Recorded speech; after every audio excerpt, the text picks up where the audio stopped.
मुबारक हो Pakistan ODI series जीतने में कामयाब हुआ। साउथ अफ्रीका को उसके घर में मात दी है टीम पाकिस्तान ने। और किसी वक्त में रिजवान ने एक बड़ा जबरदस्त जुमला कहा था। रिजवान ने कहा था कि हमारी प्रायोरिटीज ओडीआई क्रिकेट है और हम टी20 को इतना प्रायोरिटाइज नहीं कर रहे। शायद इसी वजह से हम ऑस्ट्रेलिया से भी हारे, हम साउथ अफ्रीका से भी हारे और जिम्बाब्वे से भी। हम कहीं ना कहीं पे टी20 में लड़खड़ाए जरूर थे। तो उस वक्त हम सब ने उनका मजाक उड़ाया। क्या पाकिस्तान मीडिया की बात की जाए, क्या यूट्यूबर्स की बात की जाए, सबने कहा कि आपको ठीक है, आपने ओडीआई क्रिकेट को प्रायोरिटाइज किया हुआ, लेकिन आपको कहीं ना कहीं पे टी20 के ऊपर फोकस जरूर करना चाहिए, जो कि अभी तक टी20 सीरीज जीतने में कामयाब नहीं हुए रिजवान। लेकिन जो उनका कहना था वो उनको पूरा कर रहे हैं। सबसे पहले ऑस्ट्रेलिया को मात दी और वाह वाह हुई रिजवान की। 2002 के बाद सबसे पहली सीरीज विन थी। तकरीबन 22 साल बाद रिजवान को यह फतह मिली, पाकिस्तान को यह फतह मिली। उसके बाद जिम्बाब्वे को हराना कोई मुश्किल हदफ नहीं था। वैसे भी इल्जाम यही लगता है कि हमारे यहाँ ज्यादातर प्लेयर ऐसे हैं जो जिम्बाब्वे के खिलाफ अच्छा खेलते हैं। लेकिन अब साउथ अफ्रीका को साउथ अफ्रीका में पहले 2 मैचेस में आउट क्लास किया टीम पाकिस्तान ने। और टीम पाकिस्तान ने पहले मैच में क्या कमाल किया था वो तो आप सबको पता है। लेकिन दूसरे मैच में it's a whole team effort. आपको एक एक चीज गिनवाऊंगा कि किस तरह से पाकिस्तान ने इस दूसरे मैच में पूरी टीम ने कंबाइन एफर्ट किया और पाकिस्तान साउथ अफ्रीका को ओडीआई सीरीज हराने में कामयाब हुआ। आज के इस व्लॉग के साथ में हुआ से लियाकत। हमारे चैनल सब्सक्राइब जरूर कीजिएगा। सबसे पहले बात करते हैं बाबर आजम की और शाहीन शाह अफरीदी की, फिर कामरान गुलाम पे आऊंगा, फिर रिजवान पे आऊंगा, फिर उसके बाद नसीम शाह पे आऊंगा, अबरार के ऊपर भी बात होगी। बाबर आजम जिनको चैंपियंस ट्रॉफी 2025 तक वक्त मिला था, बाबर आजम बहुत ज्यादा परेशान थे। उनके बल्ले से रन आ रहे थे लेकिन वो 50 का हदफ पूरा नहीं कर रहे थे, वो सेंचुरी की तरफ नहीं जा रहे थे। लेकिन कल हमने देखा है वक्त उनके पास था। साइम अयूब और अब्दुल्ला शफीक के आउट होने के बाद बाबर आजम और मोहम्मद रिजवान के दरमियान एक बहुत ही जबरदस्त पार्टनरशिप लगी और उस पार्टनरशिप की बदौलत में 2 काम हुए।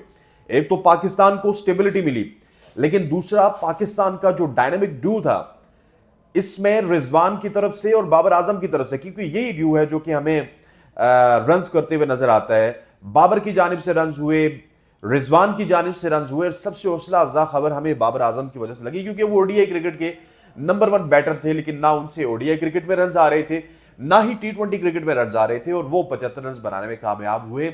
उनके साथ साथ रिजवान भी काफी अच्छी इनिंग्स खेलने में कामयाब हुए। देखिए, बाबर रिजवान ने अपना काम कर दिया। वो कहीं पे स्लो खेले, स्लगिश खेले, लेकिन इसके बाद होता क्या था? इसके बाद जो भी आते थे वो कोलैप्स हो जाते थे। मैं शाहीन के ऊपर बाद में आऊंगा। जो भी आता था वो कोलैप्स हो जाता था। आपने माजी में देखा, इफ्तिखार अहमद को देखा, आसिफ अली को देखा, खुशदिल शाह को देखा, शादाब खान को देखा, नवाज को देखा। लेकिन अब ऐसा नहीं हुआ। ऐसा क्यों नहीं हुआ? सलमान अली आगा जो कि पिछले 2-3 साल से सुपर परफॉर्म कर रहे हैं, जब वो आए उन्होंने सीधा सीधा आके चढ़ाई की। सलमान अली आगा की चढ़ाई हुई। सलमान अली आगा के आउट होने के बाद हमें लगा कि शायद पाकिस्तान अब बैकफुट पे जाएगा, लेकिन पाकिस्तान बैकफुट पे नहीं गया। आपके पास कामरान गुलाम की सूरत में एक डोमेस्टिक परफॉर्मर मौजूद था जिसने डोमेस्टिक में तीसरे और चौथे नंबर पे परफॉर्म किया। वो कामरान गुलाम आपको परफॉर्म करता हुआ नजर आया। कामरान गुलाम के बल्ले से रन्स नहीं आए, कामरान गुलाम के बल्ले ने आग उगली है साउथ अफ्रीका में।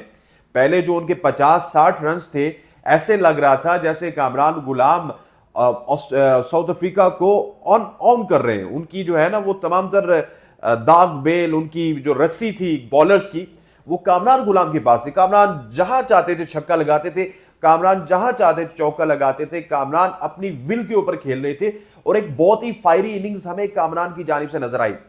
अब जब कामरान के रन आते रहे तो फिर शाहीन शाह अफरीदी का जिगरा भी बड़ा हो गया। और तो और हारिस रऊफ ने भी आते ही छक्का लगाया, अबरार ने आके ऐसा रेम शॉट खेला, उन्होंने चौका लगाया और पाकिस्तान 330 रन बनाने में कामयाब हुआ। It's a whole lot of team effort. इस पूरी टीम में बैटिंग की अगर बात की जाए तो कल मुझे अगर कोई बंदा फेल होता हुआ नजर आया तो वंस अगेन अब्दुल्ला शफीक है। अब्दुल्ला शफीक का बल्ला नहीं चला। उसके अलावा साइम ने रन किए, बाबर ने किए, रिजवान ने किए, फिर सलमान अली आगा ने हैंडसम रन किए, कामरान गुलाम ने, शाहीन शाह अफरीदी ने, नसीम शाह को उतना चांस नहीं मिला, लेकिन उसके बाद हारिस रऊफ ने, अबरार अहमद तक ने, तमाम ने रन किए और पाकिस्तान ने 330 बनाया। वो जो गिला था सबका कि बाबर रिजवान बहुत स्लो खेलते। बाबर रिजवान में आपको कंस्ट्रक्ट की इनिंग्स और उसके बाद जब आपके पास पक्के प्लेयर थे, इनफॉर्म प्लेयर थे, उन्होंने रन्स बनाए। दैट्स द रियलिटी कि कल एक टीम एफर्ट हमें नजर आई है। उसके बाद अगर बॉलिंग की बात की जाए तो बॉलिंग में शाहीन शाह अफरीदी, उन्होंने हमेशा कमाल किया है। शाहीन शाह अफरीदी के ऊपर मैं सिर्फ एक तनकीद जरूर करता हूं कि शाहीन शाह अफरीदी, आप उनको बैटिंग में बेजा ऊपर भेज रहे हैं और उनसे अच्छे कैपेबल नसीम शाह भी हैं, लेकिन आप शायद उनको ऑलराउंडर बनाने के चक्कर में। लेकिन शाहीन शाह के हवाले से बात करें तो इस जो ओडीआई सीरीज है, इसमें शाहीन का पेस वापस आता हुआ नजर आया। शाहीन एक तो 140, 42, 43, 44 की बॉल करवाते हुए हमें नजर आए। ऊपर से ठीक है, उनको आप देखिए कल के मैच में उनको पहले स्पेल पे विकेट नहीं मिली, उनका पहला स्पेल विकेट लेस रहा, लेकिन दूसरे स्पेल पे आके उन्होंने विकेट ली। तो शाहीन आहिस्ता आहिस्ता, वो जो आर्ट था शाहीन के पास कि वो आते थे, आके विकेट लेते थे, उस आर्ट के साथ उन्होंने दूसरी चीजें भी सीखी हैं। मसलन किस तरह टेल को आउट करना है, किस तरह आपने दूसरा स्पेल करना है, किस तरह आके फिनिश करना है, और that is very very good. उसके साथ साथ Naseem Shah once again outstanding.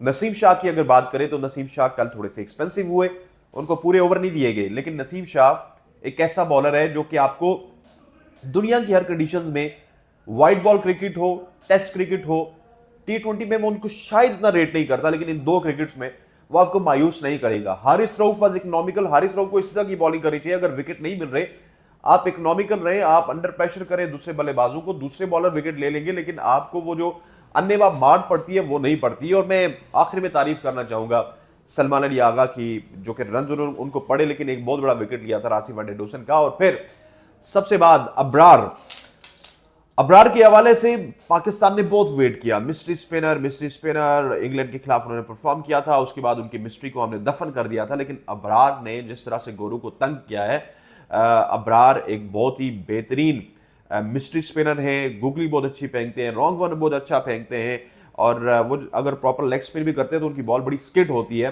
सो अबरार की सूरत में हमें एक बहुत ज़बरदस्त चीज़ मिल गई है, और यही मिडिल ओवर्स की गेम होती थी जहाँ पे आके शादाब खान और नवाज हमें गेम हराया करते थे, फ़हीम अशरफ भी महंगे हुआ करते थे। सो इन मिडिल ओवर्स में हमें बॉलर्स भी मिल चुके हैं, बैटर्स भी मिल चुके हैं, हमें ये कारकर्दगी सिर्फ रिपीट करनी है।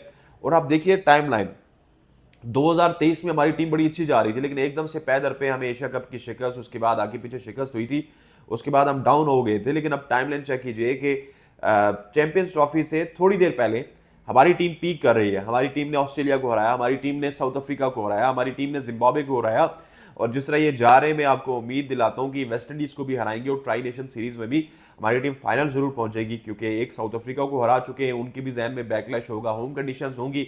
सो बड़े राइट टाइम पे पीक करिए पाकिस्तान, और पाकिस्तानियों के लिए ये खुशी की खबर है। इस खबर को हमें सेलिब्रेट करना चाहिए, और अपनी टीम को हमें अब मेरा ख्याल है कि ओडीआई की हद तक तो सपोर्ट करना चाहिए। शायद T20 में अगर वो नहीं भी करते, एक सीरीज ही बाकी रह गई है, उनको माफ कर देना चाहिए, उनको कहना चाहिए ठीक है आपकी प्रायोरिटीज अगर ओडीआई क्रिकेट है तो आपको ओडीआई क्रिकेट ही खेलनी चाहिए। That's all from my side जी, अस्सलाम वालेकुम।